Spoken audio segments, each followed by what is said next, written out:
Hello everybody. I just wanted to spend a few minutes reflecting on this week's Gospel. So we're in the second week of Lent and today's Gospel is the Transfiguration of the Lord. So Jesus and the disciples went up the mountain to pray, and when they got to the top of the mountain, Jesus was transfigured. His clothes shone like the sun. He was brighter than white, like a washing powder commercial. So why was this? What does this story mean? Jesus heard the voice of his Father in heaven. This is my beloved Son. So Jesus was reminded of the intense love of his Father, and he was transformed. It was at this moment that Jesus realized that he had a great challenge ahead of him. That he would carry the cross, that he would die for us.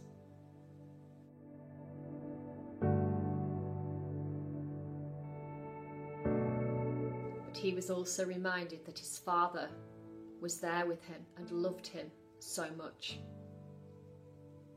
So what does this gospel mean to us? Well, it always reminds me of how people are transformed by love. So just imagine that the feeling you have when somebody buys you something really lovely that you wanted, or someone says something really, really nice to you. So Miss Ardern bought me the daffodils that you can see behind me, and it made me really happy. It made me feel special. I want to tell you a little story about a friend of mine, and I'm going to call her Amy. It's not her real name.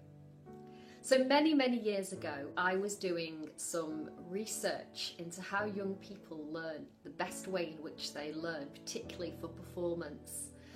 And I was working with a fantastic group of young adults who had very severe learning difficulties, and one of those students was Amy. And Amy really wanted to be in this performance. She was really excited about it. But as we started the rehearsals, Amy would often leave the room upset. She would run out because she didn't think she could do it. She didn't think she could learn the words. And me and the team worked really, really hard with Amy to tell her that she could do it, that we would find a way for her to learn the lines. We would try lots of different techniques, and that she would be able to do it and she would be brilliant.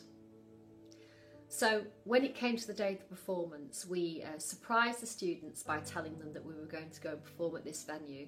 And when we got to the venue, there was going to be lights, there was going to be music, there was going to be sound, and it was all going to be for them. Well, you can imagine what I'm going to tell you.